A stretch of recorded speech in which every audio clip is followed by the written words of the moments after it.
One of my favorite things to do at a car dealership when they go to talk to the manager is I get up and leave the office and I go sit somewhere and make them come find me. It's like retail hide and seek. Hi, and welcome to Yeti at Large.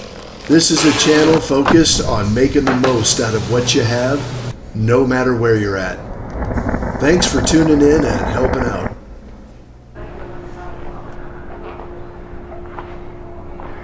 Yeti at Large. A quick update. We're about 9 days away from close of escrow on the sale of a lovely pile of sticks. Based on that, we're starting to do some initial research on purchasing the truck to pull the fifth wheel. That's where it's all going to start. Controversial decision. I'm looking at a late model GM gas-powered truck, 1 ton, automatic transmission crew cab, long bed or regular size bed. I figure with power modifications, I can increase the pounds of torque to about 480 pounds of torque, which will give me the towing capacity combined with the 4,000 pounds of cargo and axle ratings that the gas truck will be sufficient for what we're looking for. So, looking for that truck, I'm in one of the most unlikely places I thought I would be looking for a 1-ton Chevy truck. I'm at a Larry Miller Volkswagen dealership in Phoenix, Arizona. Now, growing up in Phoenix in the 70s and the 80s, I know Larry Miller dealerships, they've been around forever, but found this truck that the previous single owner, no accidents, traded in, and he pulled a fifth wheel with it. It's an LT package, 2017, 76,000 miles. It's already got a good B and W hitch in it and a couple of add-ons, not much. It's going to need a little bit of work to get her in tow condition, but we're here at the dealership and I'm sitting in one of the back sections of the dealership. The point of today's video is that dealerships aren't necessarily the root of all evil. I know a lot of people loathe going to car dealerships, kind of like going to the dentist. They don't like the sales rigmarole and the moving sticker prices and some of the shtick and games that dealerships, both large manufacturer and independents, have been saddled with. But I'm here to tell you, you can get good service at a car dealership. You can get a good price and you can get a good vehicle. You've just got to be an informed and good customer. Now, one of the things that I'm looking for is I don't need to be white gloved. I don't need the car brought into the showroom and completely dusted and have the air conditioning running. As a matter of fact, I'm lucky enough that I got to see the truck that I'm interested in pre-PDI, pre-delivery inspection. So I've seen this vehicle with a dirty windshield sitting in the parking lot for a week or so without anything other than how it was brought into the dealership to be traded in. That is very important to me. I can see where fluids are leaking, if any. I can see where there's wear spots, if any. And I can see minor cosmetic and functional damage, door fitment, tailgate fitment, etc., etc. And I feel pretty good about what I just saw. This truck checks a lot of boxes, and the dealership here has been very patient with me. Not most customers come in and want a truck put on the lift. Not most customers take a voltmeter and put it on the trailer hitch to see if it's registering the right amount of electricity. I'm that guy. That being said, though, I've done my research. I know what I am prepared to pay for this truck, and the dealership is very close on the sticker price that they've come up with. What I think is interesting is they have a sticker price on the truck without having completed the complete inspection. They could find things that are going to wind up costing them some money, and they're going to do a ton of work, not just the air filter, the oil change, rotating and balancing the tires, cleaning everything, etc., etc. These 6.0s that I'm looking at are notorious for having bad knock sensors, bad throttle body position sensors, for having leaking exhaust manifold gaskets, and some of those other well-known habits that the 6-liter Chevy has come up with. They could be into repairing all of that and going through stuff on a nanometer level that the average buyer isn't going to do on their own. And based on that, you're paying for a little bit of a service. I think I can do better than KBB on this truck. I don't think there's a lot of interest in it, but that doesn't mean I can also get lazy. The thing is, there's so few of these trucks on the market that should someone else show genuine interest in this, there'll be 2 of us kind of battling it out for this vehicle. If it gets sold out from underneath me, so be it. I believe in kismet and serendipity. It wasn't meant to be. That being said, I drove all the way down from northern Arizona to look at it today. So I'm sitting in a dealership waiting on my guy. He'll be with me in a bit. One of the keys to getting really good service is to be very patient.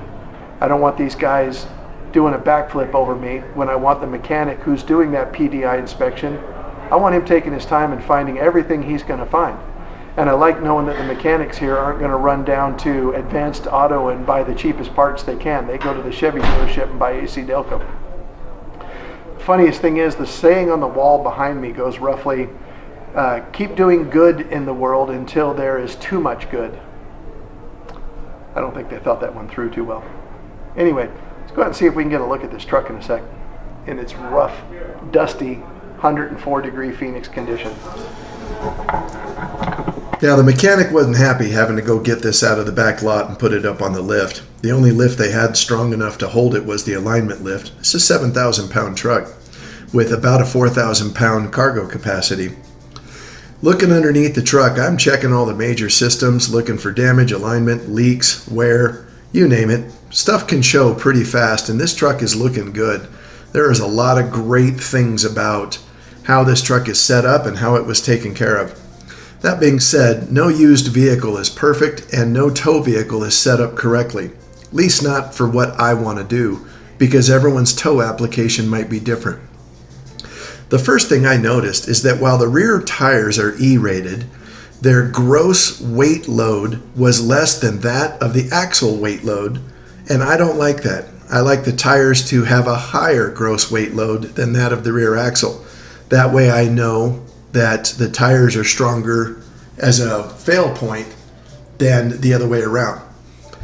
These tires are in really great shape though. The DOT stickers said that they were made in the 13th week of 22, so they're pretty new and they got low miles on them. Likely if I did buy this vehicle, I would be taking it to Discount Tire, trading those in and upgrading those tires to like a Michelin Long Trail that has a 3,600 pound load rating for each tire, and then I would exceed that load ratio on the rear axle. As I'm looking through this, like I said, leveling kit installed on the torsion bars, really nice setup. Those running boards are garbage, they got to come off of there. But the first thing I noticed that I didn't like when I got to the front of the engine was that the rear main seal appeared to be damp. And you can see in the little window in the bell housing on the transmission where that seeping was coming from. All the other pinion seals look great. All the other U-joints and everything look good. But that rear main seal is a real area of concern. It's one of those ironies of automotive mechanics where the part's only about $150, but replacing it's about $1,800 in labor. And you absolutely have to replace that rear main seal. And it took several days for the dealership to get back to me with what they called a PDI inspection report, but all it really was a 2-page reconditioning list of things they were going to do. They wouldn't share the full inspection report with me, and that was strike number one. The fact that it took several days, I don't care about that. I'm very patient, and you want to make a good judgment call when you're looking at a used vehicle. Strike number two was they said they were going to send it to Chevy to have it repaired, only a few hours later to get back to me and say that the shop manager decided against repairing it. So they told me they were going to fix it, and then they said they weren't.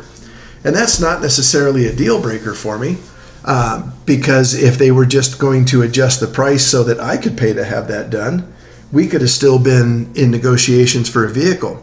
But they came back and informed me that if they did the repair, price was going up $3,000, and the truck is being sold as is without the repair, and they wouldn't bring the price down. Part of what I understand about this dealership is one-ton Chevy trucks isn't their specialty, and so I'm surprised they didn't just send this trade into wholesale right away and never list it on their lot. Total views on this truck's ad, I think, were about 100 views in 28 days, which is almost nothing when you're talking about views on Truck Trader. So we hit an impasse because I was willing to buy this truck at the right price, and they weren't far off of where I would have paid what I would have paid for it, but they weren't willing to move, and they would rather take a loss, send it to wholesale and not mess with it, than to give a customer who took time to come down and see the vehicle and was diligent chasing them as a cash customer. And I know dealerships prefer finance customers because they make a ton of money on financing. But this would have been a very clean transaction, but they chose against it. And it looks like this truck is going to go to wholesale, and it's going to wind up in a, how do we title the kind of car lot that this is going to wind up on? It's not affiliated with a major manufacturer. That's how we'll call that kind of car lot. And they'll come out with quite a price, and they won't repair that rear main seal most likely. And if they do, they're going to do a substandard, non-dealership quality job. I'm pretty disappointed. There was a couple things about this truck that I didn't like. I've had 7 Chevy pickup trucks or SUVs in my life since the early 80s, the first of which was a 69 El Camino, all the way up to this '08 half-ton that I have now. I've driven hundreds and hundreds of thousands of miles in Tahoes, Silverados, El Caminos, Blazers, you name it. I know these trucks well. And I will tell you, the last thing I want is another white Chevy pickup. They have so many interesting colors that I would love to find one with the granite color, the slate blue, the tan, something like that. But again, I'm chasing a bit of a unicorn here. I want a 1-ton gas-powered truck to pull a fifth wheel that's going to weigh 13,500 pounds. And that's where that controversy is going to kick in. A lot of people tell me just go with the diesel. I'm not interested in diesel. There's a lot of drawbacks to it that I feel if I properly set up the suspension, the tires, the hitch, and the electronics to support the system, I can add about 100 to 110 foot-pounds of torque to the engine and get the tow numbers that I'm looking for and tow it safely. I will tell you this, the number one thing that I do after cleaning up hundreds of accidents over a decade plus in public safety is that I slow down when I'm towing. Even if I'm pulling my little tiny single axle wood trailer, or if I'm pulling a 13,000 pound 40-foot fifth wheel, I do 62, and that's usually tops. And if that's what it gets me, that's what I take. If I'm on a 2-lane road and traffic's filling in behind me, I pull over when I can and let folks around. On the interstate, it's really not my problem. Checking your speed is the number one way to avoid any mishaps or exceeding your vehicle's capacities. There's that 36-gallon gas tank, and then they've got load assist springs on the suspension. So this was a good first shot looking at a vehicle to buy. It won't be the last one we look at, and I'm pretty sure I'm not buying this one. It's going to take a few, and I may have to travel a few places. I've been looking at vehicles in Bozeman, in Logan, Utah, and in Colorado. So stay tuned, and remember, if you're in the market for a very, very specific vehicle, please be patient, ask questions, take your time, and do your due diligence.